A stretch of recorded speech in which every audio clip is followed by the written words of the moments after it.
aliança com Deus e aliança com o cônjuge.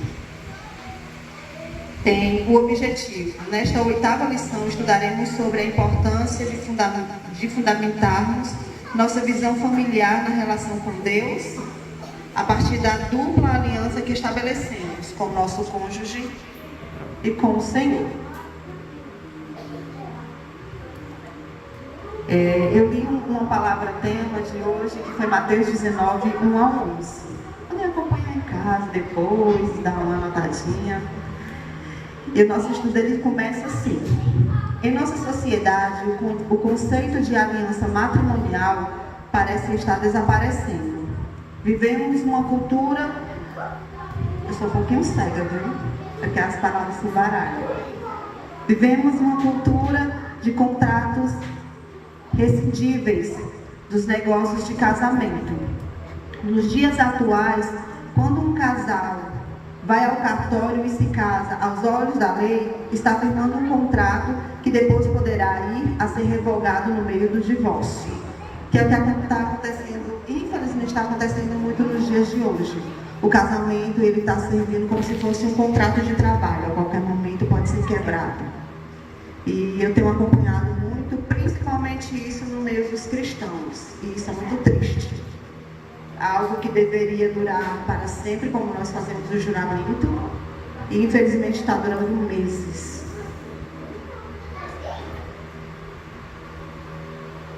Porém, a palavra de Deus nos diz que o casamento é uma aliança, um pacto, um compromisso que não deve ser rompido.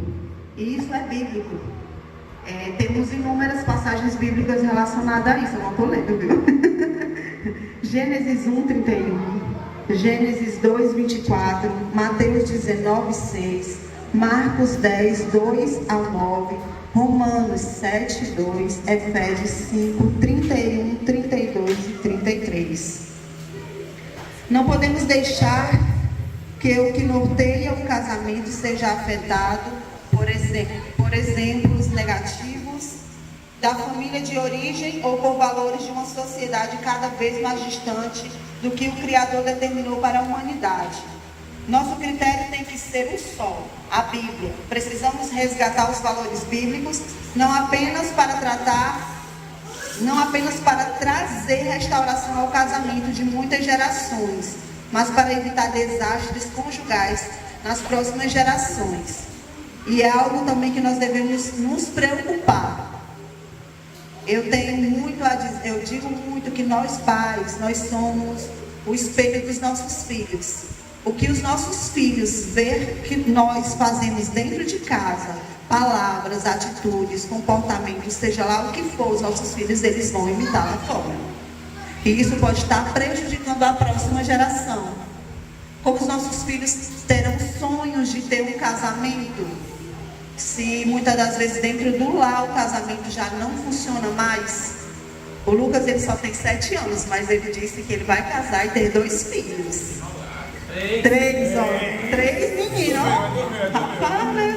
E é isso, é alimentar dentro dos nossos filhos, que é a próxima geração que vão casar, alimentar isso, alimentar que família é importante, mostrar o que é ser um pai.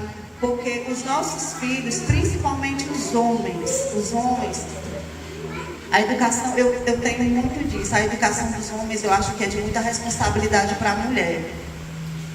Porque é bem rapidinho, eu vou só partir aqui. Eu tenho uma prima que infelizmente ela sofre um relacionamento abusivo extremo. Ela apanha todo dia, noite, dia, ele já deu tiro na mão dela, mas ela não deixa. E o filho dela, ele só tem 3 anos, né? 4 anos de idade. E ele já bate na irmã. E ele diz, meu pai pode fazer com a minha mãe, por que eu não posso fazer com ela? Então, nós somos exemplos dentro de casa. Nós não podemos aceitar que o inimigo entre dentro do nosso lar querendo fazer morada e destruir sonhos, destruir o nosso casamento. Nós não podemos deixar brechas ser geradas para o inimigo entrar, fazer morada e destruir aquilo que a gente lutou tanto para chegar onde nós estamos hoje. Porque a maioria de nós aqui tirando a irmã Charlene e o irmão Neto, nós não temos esses longos, acho que vocês também têm mais anos de casados, né? 20 anos de casado. Outros aqui é 8, 9, eles que são recentes, né? Mas nós sabemos que o casamento é uma construção contínua. Não é nada que acontece do dia para a noite. São pessoas diferentes que se reúnem, que estão ali todo dia para conhecer defeitos e qualidades. E muitas das vezes é mais os defeitos do que as qualidades. Que durante o namoro a gente não viu. Mas durante o casamento, com a convivência, a gente foi aprendendo a lidar, aprendendo com os desafios, o que era mal, o que era cuidar, o que era ensinar. Então, assim, nós não podemos permitir ou deixar que exemplos mundanos venham tirar dos nossos filhos o sonho de construir uma família. Estou fugindo demais, peraí. Eu sou desse jeito. For na hora, me para, viu? Em nome de Jesus. Não. Nosso critério tem que ser um só, a Bíblia. Precisamos resgatar os valores bíblicos, não apenas para tentar trazer a restauração ao casamento de muitas gerações, mas para evitar desastres conjugais na próxima geração. No Antigo Testamento, a Bíblia, a palavra hebraica, que foi traduzida em português para aliança, é beit, e significa acordo, aliança, compromisso. Em sua raiz em hebraico, a palavra transmite a ideia de firmar um pacto com o sangue, de uma forma em geral. Uma aliança envolve juramentos, objetos memoriais, como um anel de compromisso e testemunhas. Dessa forma, o pacto matrimonial não é apenas uma aliança do cônjuge entre si, mas também uma aliança do casal com Deus.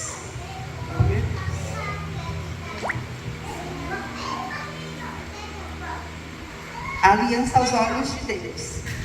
Deus não fez alianças porque precisava delas, mas porque desejava que os homens entendessem o próprio compromisso.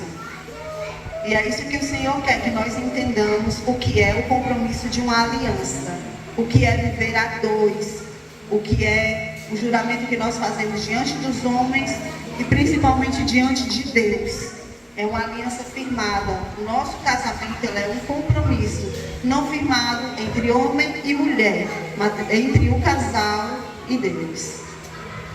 Para muitos, o conceito de aliança sugere mais um peso de obrigação do que a ideia de benefício a serem desfrutados.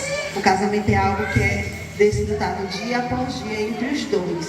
Eu não digo somente na relação íntima do casal, mas entre tantas outras coisas, como companheirismo, amizade, porque dá para gerar uma amizade. Eu digo, meu marido, ele é o meu psicólogo. Quando eu estou em uma crise de choro, a primeira pessoa que eu corro é para ele, porque eu sei que ele vai me falar alguma coisa boa.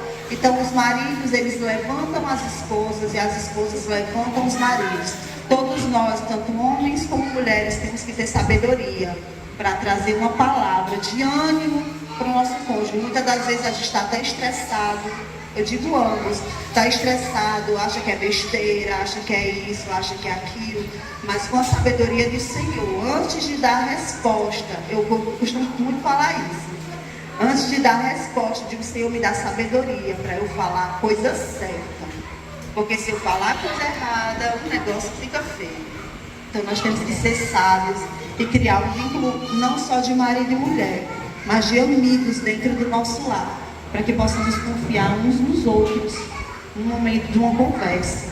E poder nos abrir, não precisar somente correr para um socorro de um aconselhamento pastoral, mas podermos saber conversar um com o outro e poder resolver todas as nossas dificuldades juntos, porque nada acontece só. Nós somos um cordão de 3 dobras. O Senhor, Ele não brinca com seus compromissos, seja cumprindo sua parte nos pactos, seja estabelecendo que não devemos romper. E como o casamento é aos olhos de Deus uma aliança, não podemos tratá-los de modo diferente do que o próprio Deus trata a aliança que Ele firma. A conclusão é que qualquer aliança firmada entre homens e Deus, incluindo o conjugal, deve ser levada a sério. Eu coloquei até uma falar de uma pequena mensagem que é: Deus não é homem para que minta e nem filho do homem para que se arrependa. Então o casamento ele não é algo que possa obter arrependimentos, e sim desfrutamento entre o casal. A aliança aos olhos de Deus e seus efeitos. Deus é imutável e firme. Não descumpre o que promete. Ele realiza o que afirmou que realizaria. Em muitas situações na Bíblia, os relatos descrevem a quebra de compromisso do povo para com Deus. O Senhor gosta de firmar alianças, pois Ele ordena ao seu povo para realizar tudo com fidelidade. Contudo, alerta quanto às pessoas envolvidas no pacto. Quando há o casamento, os efeitos são uma só carne. Esse procede biblicamente. Acontece quando o casal se une no Senhor, gerando uma fusão de vida. Gênesis 2, 24, Mateus 19, 5, Marcos 10, 8, Efésios 5, 31. Morte da vida egoísta. Na vida a dois, numa união saudável e feliz, o pensamento egoísta precisa ser substituído por gestos e comportamento altruísta rumo à felicidade um do outro. Efésios 5, 28 ao 33. Eu não vou lembrar muito bem o que ele tem escrito lá, porque a memória é cara. Do amor do homem pela esposa. Não podemos, talvez como quando éramos solteiros, tínhamos algumas coisinhas que nós gostávamos de fazer a sós, e isso nem pode existir mais. Algumas das coisas que eu vejo, tem algumas colegas minhas, que o dinheiro delas, o marido não sabe nem quanto é que ela ganha, e o marido nem diz quanto é que ele ganha. E há aquele gasto individual, cada um é responsável pelos seus gastos. E as coisas não funcionam assim. Tem que haver uma concordância entre os dois. Entre as responsabilidades do lar. A responsabilidade do lar é clara e evidente que, como a palavra do Senhor diz, o provedor do nosso lar, mulheres, são os homens. Mas nós somos as esposas, devemos ajudar. Então, que haja concordância, que não haja o egoísmo, que não haja a ignorância. Temos que saber conversar sobre tudo. Posses comuns. Tudo na vida a dois é partilhado. Tudo se transforma em comum. Deveres mútuos. As obrigações do casal são espontaneamente acertadas pelo próprio casal. Que haja concordância entre ambos. Exclusividade sexual. A intimidade do casal é associada somente a eles dois. Nessa área também não deve haver nada que se torne vulnerável. 1 Coríntios 7, do 4 ao 5, 1 Coríntios 1, do 5 ao 7. Bênção ou maldição. No livro de Hebreus, um texto registra que há dois tipos de solos. Um que produz frutos, por reter a água da chuva e receber bênção de Deus, e o outro que simplesmente não frutifica e está perto da maldição. Fica em Hebreus 6, 7 e 8. O julgamento de Deus para a quebra das alianças. Percebemos nas Escrituras que Deus não apenas reivindica para si a criação e a instituição do casamento, mas também o defende daqueles que o ferem. Digno de honra para todos seja o matrimônio, bem como o leito conjugal sem mácula, porque Deus julgará os impuros e os adúlteros. Isso é algo que nós acreditamos no meio cristão, não acontece isso, né? Essa questão do leito conjugal sem mácula, porque Deus julgará os impuros e os adúlteros. Aí fala alguns detalhes aqui, justamente sobre a intimidade do casal. Que não seja nada que fuja daquilo que é para a glória de Deus, porque até mesmo a intimidade foi feita para a glória de Deus. E a palavra do Senhor, ela fala que o Senhor julgará da seguinte maneira: ficam os cantos, feiticeiros, impuros, assassinos, idólatras, que todos aqueles que amam e praticam a mentira. Apocalipse 22:15. A palavra grega traduzida com muito é todos, que também tem um significado homem que se prostitui no seu corpo como luxúria. Fornicar, portanto. O texto se refere a todo aquele que desonra o leito matrimonial, vivendo a intimidade antes ou fora do casamento, por prazer ou pagamento. Além da condenação eterna, a Bíblia sugere que Deus exerça um juízo sobre essas questões nessa vida. E há um trecho falando, diz aqui, o homem e a mulher que sejam amigos um do outro. Não dividamos nada. Portanto, fica claro que Deus não apenas institui o casamento, mas o defende. Os valores do casamento não mudaram, não mudam e não mudarão, mesmo que a sociedade tente alterar. E o Senhor vai tratar com cada um deles pelo que tem vivido, ou não, o casamento segundo aquilo que Ele estabeleceu. Finalizando, os deleites da aliança para o casal. O casamento não foi instituído por Deus para ser um peso, fonte de tristeza ou dor. Deus ele não se alegra com a tristeza, dor, sofrimento de ninguém em um relacionamento. Apesar do fracasso de muitos, sabemos que o Senhor planejou o matrimônio para ser um ambiente de deleite e de alegria. Isso não significa que não haverá conflitos, nenhum casamento é perfeito, ou necessidade de ajuste. A gente não ajusta e não conserta ninguém. Nós melhoramos juntos. Isso não significa que não haverá conflitos ou que há necessidade de ajustes, mas que a felicidade e as realizações do casamento devem prevalecer sobre qualquer tipo de circunstâncias ou sentimento.